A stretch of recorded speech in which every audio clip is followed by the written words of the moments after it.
이제 오늘 우리에게 주신 하나님의 말씀 함께 읽겠습니다. 우리에게 주시는 하나님의 말씀은 시편 13편 1절에서 6절 말씀입니다. 준비하신 성경책이나 우리 화면의 자막을 보시고 오늘은 좀 말씀이 기니까 한 절씩 교독하도록 하겠습니다. 1절 제가 읽고 2절 여러분들 읽고 교독하신 후에 6절 말씀은 함께 읽도록 하겠습니다. 1절 제가 먼저 읽겠습니다. 여호와여, 어느 때까지이니까 나를 영원히 잊으시나이까? 주의 얼굴을 나에게서 어느 때까지 숨기시겠나이까? 나의 영혼이 번민하고 종일토록 마음에 근심하기를 어느 때까지 하오며 내 원수가 나를 치며 자랑하기를 어느 때까지 하리이까? 여호와 내 하나님이여, 나를 생각하사 응답하시고 나의 눈을 밝히소서. 두렵건대 내가 사망의 잠을 잘까 하오며 두렵건대 나의 원수가 이르기를 내가 그를 이겼다 할까 하오며 내가 흔들릴 때에 나의 대적들이 기뻐할까 하나이다. 나는 오직 주의 사랑을 의지하여 싸우니 나의 마음은 주의 구원을 기뻐하리이다. 함께 읽겠습니다.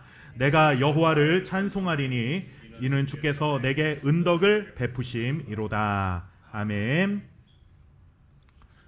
엔도 슈샤쿠라는 일본의 유명한 작가가 쓴 이 침묵이라는 소설이 있습니다.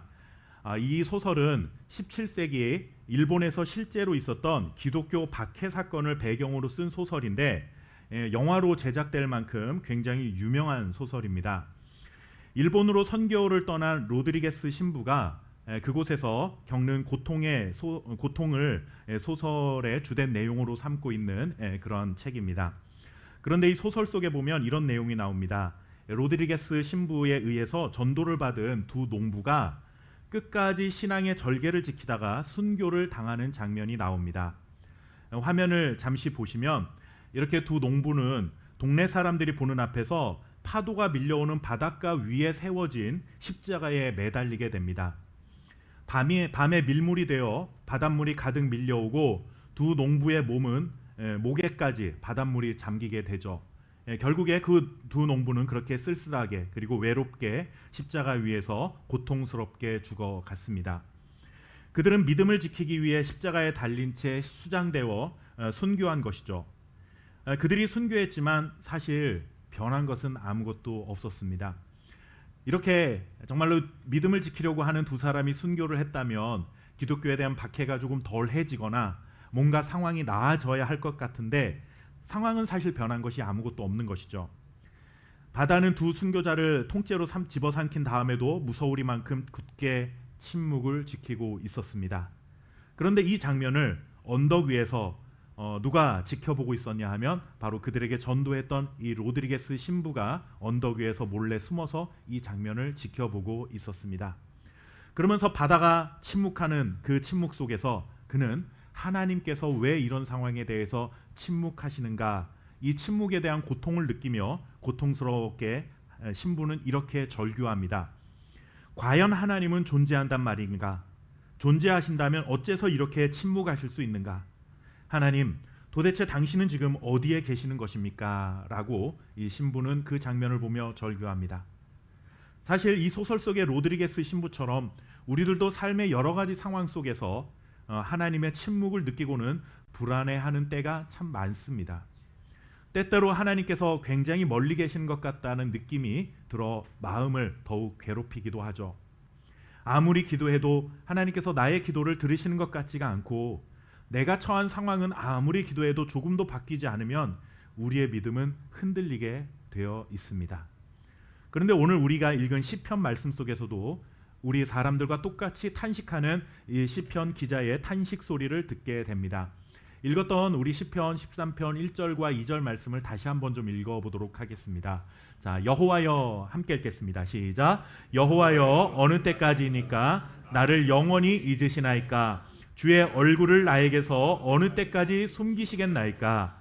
나의 영혼이 번민하고 종일토록 마음에 근심하기를 어느 때까지 하오며 내 원수가 나를 치며 자랑하기를 어느 때까지 하리이까? 아멘.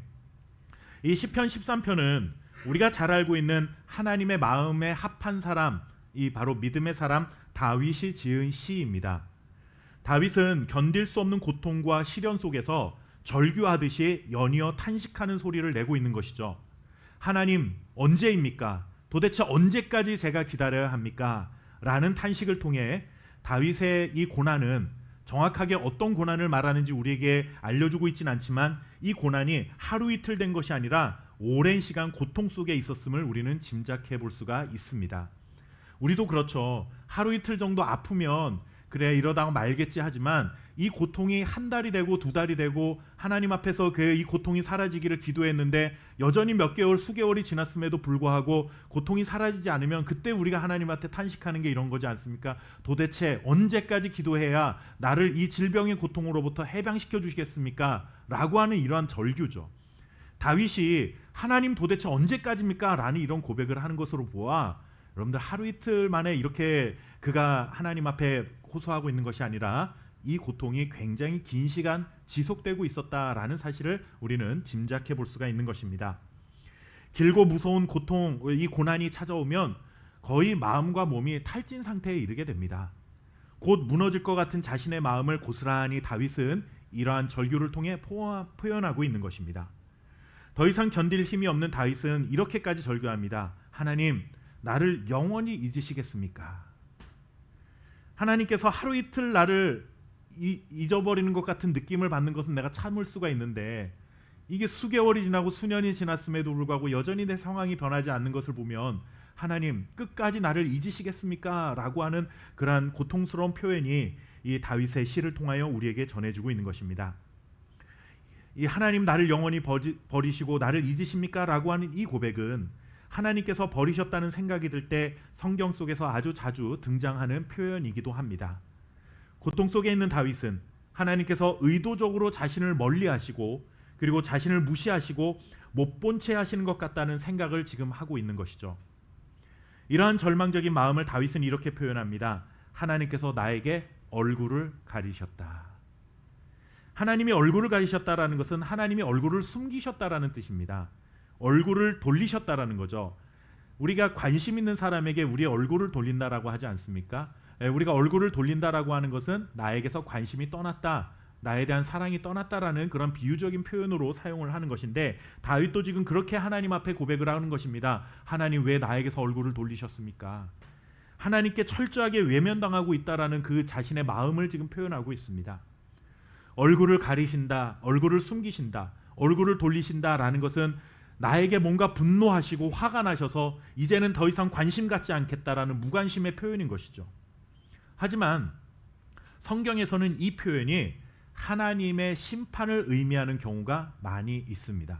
그러니까 하나님께서 하나님의 백성들을 심판하실 때에 그 심판을 어떻게 비유적으로 표현하느냐? 하나님이 우리에게서 얼굴을 돌리셨다라고 그렇게 표현을 한다는 것입니다.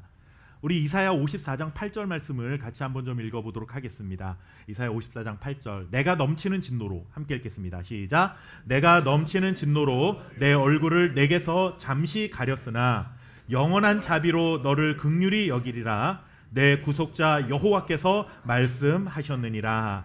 아멘. 이 말씀은 하나님께서 하나님의 백성들을 심판하셨다가 회복시키시겠다라는 약속의 말씀이지만 여기에서 보면은 뭐라고 표현되어 있냐면 내가 넘치는 진노 때문에 내 얼굴을 너희에게서 잠시 가렸다라고 표현을 하고 있죠. 하나님이 얼굴을 잠시 돌렸다라는 것입니다. 하나님의 백성인 이스라엘 백성이 하나님을 경외하는 대신 이방의 신들을 따르고 정의와 공평을 잃어버리고 말았습니다. 그러자 결국 하나님께서는 진노하셨고 그의 얼굴을 가리셨습니다. 하나님의 백성들을 향했던 관심과 그 사랑을 얼굴을 돌려서 이제 무관심으로 바꾸셨다라는 것이죠. 그것은 곧 이스라엘을 향한 하나님의 심판이 임했다라고 하는 의미인 것입니다. 오늘 시편으로 다시 돌아오면 다윗은 너무나 고통스러운 상황을 맞이했고 길어지는 고통의 시간으로 인해 몸과 마음이 지치고 나니까 하나님이 나에게 진노하셨구나. 하나님 뭔가 내가 알지 못하는 죄에 대해서 진노하셨고 나를 심판하고 계시는구나 라는 것처럼 다윗은 지금 느끼고 있다는 것입니다. 여러분들 아무리 힘들어도 그렇지 어떻게 믿음의 사람이 이럴 수 있어 라는 생각이 드실 수도 있을 겁니다. 아니 다윗이 그래도 다윗인데 그렇게 힘들다고 해서 하나님이 자기를 심판하신다라고 벌 내리신다고 그렇게 얘기할 수 있을까? 우리는 그렇게 생각을 합니다. 우리는 종종 이런 생각을 하죠. 아무리 어려운 상황이 와도 하나님께 절대로 원망해서는 안 되고 오직 감사와 기쁨으로 살아가는 것이 믿음으로 살아가는 것이고, 다윗처럼 이렇게 탄식하고 불평하는 사람은 믿음이 없는 사람이다 라고 말하고 싶은 마음이 우리 마음속에 있어요. 그런데 여러분들, 정말 다윗은 믿음이 없어서 이랬을까요? 저는 그렇게 생각하지 않습니다. 물론 그렇다고 해서 여러분들, 제가 오늘 말씀드리는 것이 어려운 일이 생길 때마다 우리가 하나님께 따지고 불평해야 된다라는 말은 아닙니다. 하나님 무슨 고객센터 상담원이 아니잖아요. 뭐 물건을 샀는데 마음에 안 든다고 고객센터에다 전화해가지고 뭐 이런 물건 보냈냐고 따지는 것처럼, 우리가 뭔가 마음에 안 드는 일들 생길 때마다 하나님한테 뭐 뭐 고객센터에 불만 접수하듯이 상담원 대하듯이 막 그렇게 막 함부로 대해서는 안 되는 거죠. 물론 뭐 세상에 있는 상담원들은 함부로 된다는 그런 말은 전혀 아닙니다. 종종 그런 사람들이 있기 때문에 제가 그런 비유적인 표현을 쓴 건데, 하나님 물은 그런 사람이 아니잖아요. 마음에 들지 않을 때마다 민원 넣어도 괜찮다라는 것이 아닙니다. 다만 우리가 당하는 고통에서 하나님은 반드시 구원해 주실 것이라는 사실을 우리는 믿고 있습니다. 아무리 깊은 웅덩이에 빠져 있어도 하나님의 긴 팔을 뻗으셔서 우리를 붙잡아 주시고 그곳에서 건져 주실 것이라는 믿음이 우리에게는 있죠. 그러나 깊은 웅덩이에 빠져 있는 동안에는 불안한 것이 정상입니다. 믿음이 있다고 해서 여러분들, 우리가 고난을 당하고 있는데 하나도 안 두렵지 않고 아무렇지도 않아, 이럴 수 있는 사람이 과연 누가 있겠습니까? 불안합니다. 도대체 언제까지 이런 두려움 속에 있어야 합니까? 하나님, 이렇게 오랜 시간 동안 나를 웅덩이 속에 내버려 두시는 것 보니까 하나님 나를 잊으신 것 아닙니까? 라는 생각이 드는 건 여러분들, 우리 연약한 사람들의 마음의 본성 아닙니까? 당연한 거죠. 그러다 보면 혹시 내가 잘못한 것이 있어서 하나님 나에게 지금 분노하셨고 지금 그래서 나에게 벌을 내리시는 것입니까? 이렇게 묻고 싶을 때가 온다라는 겁니다. 두렵고 실망스러운 그런 하나님에 대한 원망이 드는 것, 저는 지극히 정상이라고 생각합니다. 믿음이 있다고 해서 여러분들, 우리가 그런 마음 자체가 안 드는 건 아니에요. 우리는 이렇게 연약한 존재입니다. 어떤 순간에도 절대로 무섭지 않고 아무리 고통의 시간이 길어도 나는 조금도 떨지 않아 라고 말할 수 있을 만큼 완벽한 존재, 그런 강한 존재가 아니라는 것입니다. 성도님들이 목회자에 대해서 오해하는 것 중에 하나가 이런 거예요. 목회자는 어떤 상황에서도 하나도 두렵지도 않고 근심도 안 할 것 같고 원망도 안 할 것 같고 화도 안 낼 것 같고 불평도 안 할 것 같은 사람으로 저를 바라보시는 그 시선이 굉장히 부담스러울 때가 있습니다. 저도 사람인데 어떻게 그렇게 살겠습니까? 목회자들도 사람인데 어떻게 그렇게 살겠어요? 마음에 들지 않는 사람 보면 길거리에서 만나면 화도 나고, 정말 인간답지 않게 그런 행동을 하는 사람들 보면 뭔가 한마디 해주고 싶은 분노가 일어납니다. 여러분들, 불안하면, 어떤 고난이 오면 염려가 되고 근심되는 것 사실이에요. 왜 안 불안하겠습니까? 우리는 이렇게 완벽한 존재, 강한 존재가 아니기 때문에 여러분들, 우리보다 강하신 하나님이 우리에게는 꼭 필요한 것입니다. 우리가 이렇게 연약한 존재이기 때문에 하나님을 의지하고 살아갈 수밖에 없는 것이죠. 깊은 웅덩이에 빠졌는데 조금도 불안해하지 않는다. 그러면 여러분들, 그 사람의 특징은 뭘까요? 누군가의 도움을 필요로 하지 않습니다. 내 힘으로 나갈 거야. 얼마든지 나는 이 웅덩이에서 내 지혜로 빠져나갈 수 있어. 오직 자신의 능력과 지혜만 의지하는 사람이 되겠죠. 그러나 그런 어둠 속에서 불안함을 느끼고 두려움에 빠져들면 어떻게 됩니까? 여러분들, 소리치게 됩니다. 나 힘으로는 어쩔 수가 없으니까 좀 나 좀 도와달라고, 여러분들 나 좀 살려달라고 외치게 되어 있습니다. 더 이상 여기서는 못 있겠으니 나 좀 건져달라고 소리 지르는 것은 여러분들 당연한 것 아니겠습니까? 웅덩이에 빠졌는데 내 힘으로 나올 수 없는 깊은 웅덩이라면 밖에 지나가는 누군가가 나를 좀 건져달라고, 밧줄이라도 좀 내려주고 사다리라도 좀 내려달라고 소리를 쳐야 누군가가 여러분들 우리 소리를 듣고 도와주지 않겠습니까? 여러분들, 하나님도 우리의 이런 연약함을 너무나 잘 알고 계실 겁니다. 너 아무리 그래도 그렇지, 깊은 웅덩이에 빠져서 무섭다고 소리 지르면 되겠니? 좀 조용히 좀 있어. 조금만 더 기다리면 내가 알아서 구원해 줄 텐데 왜 그렇게 믿음이 없어가지고 거기서 그렇게 소리를 지르고 있냐? 뭐가 무서워서 그렇게 벌며 떨고 있냐? 하나님 우리 이렇게 책망하지 않으신다라는 겁니다. 고난이 찾아오고 그 시간이 길어지면 몸도 지치고 마음도 지치게 되어 있습니다. 그럼 여러분들, 이 시간이 길어지면 우리 마음이 피폐해지죠. 그러면 불안하고 두렵고 하나님에 대해 서운함도 생기고 조바심이 나기도 합니다. 하나님이 나에게서 얼굴을 완전히 돌리셨구나. 나에게 대하여 무관심하시는구나 라는 절망에 사로잡히기도 합니다. 그러면 어떻게 해야 될까요? 그런 순간에 여러분들 우리는 어떻게 해야 되겠습니까? 하나님도 나에게서 얼굴을 돌리시고 하나님이 얼굴을 숨기신 것 같다면 도대체 어떻게 해야 할까요? 오늘 시인인 다윗은 이렇게 고백하고 있습니다. 우리 시편 13편 3절 4절 말씀 다시 한번 읽어보도록 하겠습니다. 자, 여호와 내 하나님이여, 시작. 여호와 내 하나님이여, 나를 생각하사 응답하시고 나의 눈을 밝히소서. 두렵건대 내가 사망의 잠을 잘까 하오며 두렵건대 나의 원수가 이르기를 내가 그를 이겼다 할까 하오며 내가 흔들릴 때에 나의 대적들이 기뻐할까 하나이다. 아멘. 여러분들 1, 2절을 보면 다윗이 어떻게 믿음의 사람이 이렇게 불안해할 수 있을까, 하나님에 대해서 이렇게 원망을 할 수 있을까라는 생각이 들지만 곧바로 그가 찾아간 자리는 어디입니까? 하나님한테 기도하는 자리였습니다. 결국 답은 하나님입니다.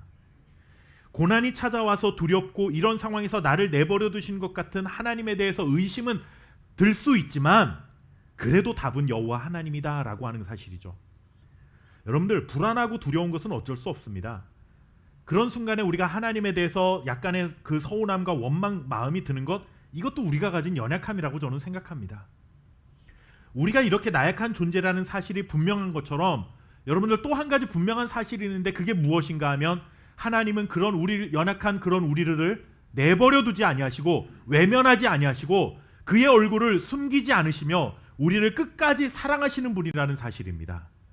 여러분들 민수기 6장 25절 26절 말씀을 좀 같이 읽어볼까요? 자, 우리 함께 읽어보도록 하겠습니다. 여호와는, 함께 읽겠습니다. 시작. 여호와는 그의 얼굴을 내게 비추사 은혜 베푸시기를 원하며 여호와는 그 얼굴을 내게로 향하여 드사 평강 주시기를 원하노라 할지니라 하라. 아멘. 여러분들 이 말씀은 그 이스라엘 백성들에 있는 그 제사장이, 오늘날로 말하자면 굳이 목회자가 이 역할을 하는 거죠. 제사장이 백성들을 위해서 축복하는 기도입니다. 예배를 마칠 때 제가 목사님들이 축도를 하잖아요. 그 축도가 이제 축복 기도를 줄여서 말하는 것인데 우리는 이렇게 주로 축도를 합니다. 예수 그리스도의 은혜와 하나님의 사랑과 성령님의 교통하심이 우리 성도들과 영원히 함께 있을지어다 라고 그렇게 기도를 하죠. 이거는 신약 성경에 나오는 말씀을 근거로 해서 이제 성도들을 삶의 자리로 돌려보낼 때 목사님들이 이제 우리 성도들에게 하나님께서 이런 은혜를 주십시오라고 기도를 하는 겁니다. 그런데 조금 전 민수기 말씀에 나오는 이 말씀은 구약에 나오는 축복 기도입니다. 여호와는 그의 얼굴을 내게로 비추사 은혜 베푸시기를 원하며, 하나님이 그의 백성들에게 얼굴을 감추시는 분이 아니기 때문에 제사장들은 이런 기도를 드릴 수가 있었던 것입니다. 만약에 하나님이 하나님의 백성들을 향해서 얼굴을 가리시는 분이라고 한다면, 얼굴을 돌리신 분이라고 한다면 어떻게 이런 기도를 드릴 수 있습니까? 하나님이 우리를 향해서 항상 얼굴을 이렇게 향하고 있기 때문에, 그걸 믿기 때문에 제사장은 백성들을 위해서 이런 기도를 할 수 있었던 것입니다. 하나님이 우리에게서 얼굴을 숨기신 것처럼 우리가 느끼는 거죠. 우리가 너무 어렵기 때문에 하나님이 내게서 얼굴을 돌렸구나라고 생각하는 겁니다. 느낌을 받는 것입니다. 그것은 우리의 연약한 마음 때문에 그렇게 생각되는 것이지, 하나님이 정말 우리에게서 얼굴을 숨기지 않으신다라는 것이 곧 사실, 팩트인 것입니다. 그런데 우리는 느낌에 자꾸 사로잡혀서 살아가는 거예요. 사실은 이러한데 내가 느끼기에 이러하니까 우리는 그 느낌에 휘둘려서 살고 있는 거죠. 그러니까 사실을 왜곡하고 있는 겁니다. 하나님이 얼굴을 숨기시면 그것은 심판이라 말했습니다. 그런데 하나님이 얼굴을 향하시면 그것은 무엇입니까? 은혜입니다. 여러분, 비가 내리는 날에는 하늘에 태양이 떠 있을까요? 아니면 태양이 없어진 것일까요? 너무 어려운 질문입니까? 비가 오는 날에도 태양은 여전히 그 자리에 있습니다, 여러분들. 근데 태양은 언제나 그 자리에 있는데 비구름에 가려서 태양이 안 보일 뿐이죠. 우리 눈에 안 보이는 겁니다. 태양이 우리 눈에만 안 보이는 것이지 하늘에서 정말 태양이 사라져버렸기 때문에 비가 오는 게 아니잖아요. 하나님도 마찬가지입니다. 하나님은 언제나 우리를 향해서 얼굴을 향하고 계세요. 그러니 언제나 하나님은 우리에게 은혜를 베푸시는 분이죠. 그런데 비구름이 태양을 가려서 보이지 않는 것처럼 하나님이 얼굴을 숨기신 것처럼 느껴지는 순간들이 우리 인생에 찾아온다라는 겁니다. 고난이라고 하는 비구름이 하나님의 얼굴을 가리고 있는 것처럼 보이는 거예요. 그럴 때 우리는 두려울 수 있죠. 근심이 됩니다. 하나님의 얼굴이 안 보이네. 하나님이 내게서 얼굴을 돌리셨기 때문에 나에게 이런 고난이 찾아오는 건가? 라는 이런 불안함과 버림받은 것 같다라는 마음이 솔직히 들 수 있습니다. 하지만 여러분들, 이것은 우리에게 가진 연약함 때문에 찾아오는 우리의 느낌과 생각일 뿐이지 사실은 아니라는 것이죠. 진실은 무엇입니까? 이런 순간에도 하나님은 나에게 얼굴을 향하고 계신다라는 것이 진실입니다. 비구름이 걷히면 자신의 자리를 지키고 있었던 태양이 환하게 드러나는 것처럼 고난의 시간이 지나고 나면 여전히 내 옆에서 나를 지켜주고 계신 하나님의 그 은혜의 얼굴이 우리에게 환하게 드러나게 될 것입니다. 우리가 느끼는 연약한 감정에 붙들려 살아가지 마십시오. 감정이 쓸데없다라는 말이 아니라 감정은 우리를 사실을 왜곡하게 만드는 힘을 가지고 있기 때문에 지나치게 감정을 의존하고 살아서는 안 된다라고 하는 것입니다. 언제나 그 자리에 계시고 우리를 향해 얼굴을 숨기지 않으시는 하나님의 은혜, 그 하나님의 사랑에 붙들려 살아가시는 저와 여러분 될 수 있기를 주님의 이름으로 축원합니다. 우리 신명기 말씀을 같이 한번 읽어보도록 할까요? 신명기 32장 10절 말씀입니다. 자, 여호와께서 시작. 여호와께서 그를 황무지에서 짐승이 부르짖는 광야에서 만나시고 호위하시며 보호하시며 자기의 눈동자같이 지키셨도다. 아멘. 여러분들, 눈동자처럼 지키신다라는 말이 무슨 말일까요? 눈동자처럼 지키신다는 말은 굉장히 조심스럽고 소중하게 다루신다라는 그런 뜻입니다. 깨지기 쉬운 그릇은 여러분들 우리가 좀 조심하지 않습니까? 근데 너무 지나치게 조심하다 보면 더 깨져요. 사람이 이렇게 뭔가 긴장을 하면 경직되다 보니까 평소에 그냥 뭐 떨어뜨리지도 않던 것도 이거 뭐 20만 원짜리 물컵이다 그러면 괜히 막 더 조심하다가 떨어뜨리는 경우도 있는데, 눈동자처럼 지키신다라는 게 그렇게 굉장히 조심스럽고 소중하게 다뤄주신다라는 뜻입니다. 사람의 눈동자는요, 작은 충격에도 크게 손상될 수 있는 연약한 신체 부위입니다. 뭔가 보호막이 없잖아요, 눈은. 그렇기 때문에 눈에는 작은 충격에도 눈이 굉장히 크게 손상을 입을 수 있는 그런 신체 부위죠. 그렇기 때문에 소중합니다. 그렇기 때문에 중요한 것입니다. 중요한데 약합니다. 그래서 조심히 다뤄야 합니다. 하나님이 우리를 눈동자처럼 지키신다는 게 뭡니까? 하나님 우리가 연약한 존재라는 걸 알고 계신다라는 거예요. 하나님 우리를 너무나 연약한 존재라는 것을 알고 계시기 때문에, 연약한 존재이지만 소중하기 때문에 우리를 그렇게 조심스럽고 정말로 아주 그 소중하게 우리를 보호해 주신다라고 하는 정말 기가 막힌 말씀이라고 저는 생각합니다. 고통 속에서 두려움을 느끼는 것은 비난할 수 없어요. 고통 속에서 여러분들 내가 불안해하고 염려하는 것, 그걸 가지고 누가 비난할 수 있겠습니까? 두려움 때문에 하나님을 의심하는 마음이 찾아오는 것까지는 우리가 뭐라 할 수 없어요. 우리가 눈동자처럼 연약한 존재이기 때문에 그런 연약한 모습을 보이는 순간들이 우리에게 있다라는 것입니다. 그러나 그런 순간에도 우리가 기억해야 할 것은, 그렇게 연약한 존재이기 때문에 하나님은 우리를 더욱 소중하고 정말 가치 있는 존재로 우리를 조심스럽게 다루어 주신다라고 하는 사실입니다. 우리에게서 얼굴을 돌리지 않으시고 지금도 나에게 은혜의 얼굴을 향하고 계신다는 것이, 이것이 사실입니다. 두렵기 때문에 우리는 하나님께 기도하는 것이죠. 두렵지 않으면 기도 안 해요. 우리는 두려우니까 하나님한테 기도하는 겁니다. 의심되지만 말 그대로 그것은 의심이기 때문에 우리는 하나님께 기도해야 합니다.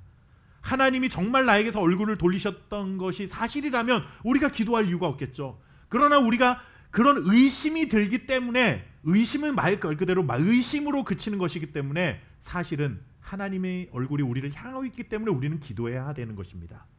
여러분들, 그렇게 기도하면 어떤 일이 일어나게 되겠습니까? 시편 13편 5절과 6절 말씀 이렇게 고백하고 있습니다. 우리 함께 말씀을 읽겠습니다. 나는 오직, 시작. 나는 오직 주의 사랑을 의지하였사오니 나의 마음은 주의 구원을 기뻐하리이다. 내가 여호와를 찬송하리니 이는 주께서 내게 은덕을 베푸심이로다. 아멘. 아까 1절 말씀에서는 근심이라는 말이 나왔는데 마지막 이제 5절에 가서는 뭐예요? 기쁨이라는 단어가 나옵니다. 여러분들, 막 좋아하다가 막 울다가 한순간에 막 이렇게 감정이 요동치는 사람들은 이렇게 병든 사람이죠. 이런 걸 조울증이라고 그러잖아요. 막 슬퍼했다가 막 그러다 갑자기 웃었다가 그런 사람은 치료를 받아야 되겠지만 다윗이 여러분들 그런 조울증 환자가 아니지 않습니까? 이렇게 뭐 한 절에서는 막 근심한다고 막 죽겠다고 그러다가 갑자기 막 내가 기뻐서 주님을 찬양한다고 그랬다가 증상만 보면 여러분들 그런 환자처럼 보일 수 있지만 여기는 그런 표현을 하는 그런 어떤 다윗의 어떤 병적인 증상을 우리에게 보여주는 것이 아니죠. 고통과 의심 속에서 주님의 사랑을 믿고 의지했더니 나의 마음에 기쁨으로 채워지기 시작했습니다. 그래서 나는 여호와 하나님을 찬양하게 되었습니다 라고 고백을 합니다. 분명한 원인이 있습니다. 그리고 이 모든 것이 하나님의 은혜를 베풀어 주셨기 때문입니다. 즉 하나님께서 얼굴을 숨기지 않으셨고 나를 향하고 계셨기 때문에 내가 근심했지만 이제는 기쁨으로 주님을 찬양합니다 라는 고백을 하고 있는 것입니다. 여러분 정말 놀랍지 않습니까? 고통 속에서 탄식하며 종일토록 근심하던 다윗은 그런 순간에도 하나님이 답이라는 사실을 믿고 하나님을 의지했습니다. 자신을 향하고 있는 하나님의 사랑을 믿고 의지했습니다. 그러자 근심으로 가득했던 자신의 삶을 기쁨으로 가득 채우시는 하나님의 은혜를 경험하게 된 것입니다. 시편 30편 11절 이런 고백이 있습니다. 우리 함께 이 말씀을 읽어보도록 하겠습니다. 자, 주께서 나의 슬픔이 시작. 주께서 나의 슬픔이 변하여 내게 춤이 되게 하시며 나의 베옷을 벗기고 기쁨으로 띠우셨나이다. 아멘. 제가 참 좋아하는 말씀 구절 중에 하나입니다. 여러분들 하나님은 언제나 우리의 삶에 춤을 출 만한 기쁜 일만 주시는 게 아니에요. 슬픔도 있습니다. 분노할 일도 있습니다. 정말 의심되는 그러한 순간들도 있습니다. 그러나 그런 슬픔과 고난의 시간을 통하여 우리는 무엇을 경험하느냐? 그 슬픔을 기쁨으로 바꾸시고 춤으로 바꾸시는 하나님의 놀라운 기적과 같은 은혜를 경험하게 될 수 있다라고 하는 고백인 것입니다. 베옷은 언제 입는 것입니까? 장례식에서 입는 거죠. 여러분들 슬픔이 가득한 자리에서 우리가 베옷을 입는 것 같은 그런 절망을 경험했지만 하나님은 우리의 삶을 기쁨으로 띠띠우시는 놀라운 역전의 상황을 만드실 것입니다 라고 하는 시인의 고백인 것입니다. 주님은 나의 슬픔을 변하여 춤이 되게 하시는 분이십니다. 나의 베옷을 벗기시고 기쁨으로 띠띠우시는 분임을 우리는 믿습니다. 지금 우리의 삶에 찾아온 슬픔을 춤으로 바꾸시고 탄식과 절규를 찬송으로 바꾸시며 절망을 소망으로 바꾸실 그 하나님의 은혜의 얼굴이 지금 이 순간에도 저와 여러분을 향하고 있다라는 사실을 신뢰하고 살아갈 수 있는 우리 함께교회 성도님들 되시기를 주님의 이름으로 축원합니다.